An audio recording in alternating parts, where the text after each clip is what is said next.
কোন জেলায় অবস্থিত ওর প্রাচীন পর্যটনের ধ্বংসাবশেষ কি হয়েছে নতুন? এ মামা যাবা? হ্যাঁ যাবো। কোথায় যাবা মামা? সোনারগাঁও। সোনারগাঁও? এটা আবার কোথায়? সোনারগাঁও বাংলাদেশের নারায়ণগঞ্জ জেলায় অবস্থিত। সোনারগাঁর পূর্ব নাম হলো সুবর্ণগ্রাম। সোনারগাঁও নামকরণ করা হয়েছে শাখা শ্রী সোনা বিবির নামে। গিয়াসউদ্দিন তুগলকের আমলে বাংলার পূর্বাঞ্চলের প্রশাসনিক অঞ্চল ছিল সোনারগাঁও। সোনারগাঁও ছিল একসময় বাংলার রাজধানী। সোনারগাঁয়ের পূর্বে বাংলার রাজধানী ছিল মহাস্থানগর। সোনারগাঁয়ের চারপাশে মেঘনা, ইসামতি, শীতলক্ষ্যা, ব্রহ্মপুত্রের মতো নদী রয়েছে এবং সোনারগাঁয়ে আরো রয়েছে গিয়াসউদ্দিন আজম শাহ কবর, 5 পীরের মাজার, হুসেন শাহ নির্মিত একটি মসজিদ এবং এই শাখার স্মৃতিবিজড়িত লোকশিল্প জাদুঘর। দেখ মিয়া,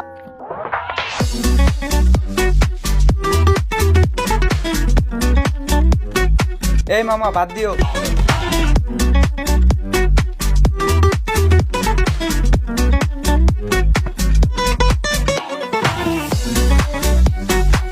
ক্রিমিয়ার অবস্থান কৃষ্ণ সাগরের উত্তর উপকূলে। ক্রিমিয়ার প্রাচীনতম জনগোষ্ঠী ক্রিমিয়ান তাতার জনগোষ্ঠী মুসলিম ধর্মাবলম্বী। ক্রিমিয়ার সংকট শুরু হয় 1923 ফেব্রুয়ারি। তাতার জনগোষ্ঠী মুসলিম ধর্মাবলম্বী। ক্রিমিয়ার সংকট শুরু হয় 23 ফেব্রুয়ারি 2014 সালে। ইউক্রেনের স্বায়ত্তশাসিত অঞ্চল ক্রিমিয়া আনুষ্ঠানিকভাবে রাশিয়া অন্তর্ভুক্ত হয় 21 মার্চ 2014 সালে। কৃষ্ণ সাগরের তীরবর্তী উপদ্বীপ হল ক্রিমিয়া। এর আয়তন 2621 বর্গ কিলোমিটার। ক্রিমিয়া কোন দেশ দখল করেছে? ভাইয়া, পড়াশোনা তো ভালো, কিন্তু পড়তে পড়তে পাগল হওয়া কিন্তু ভালো না।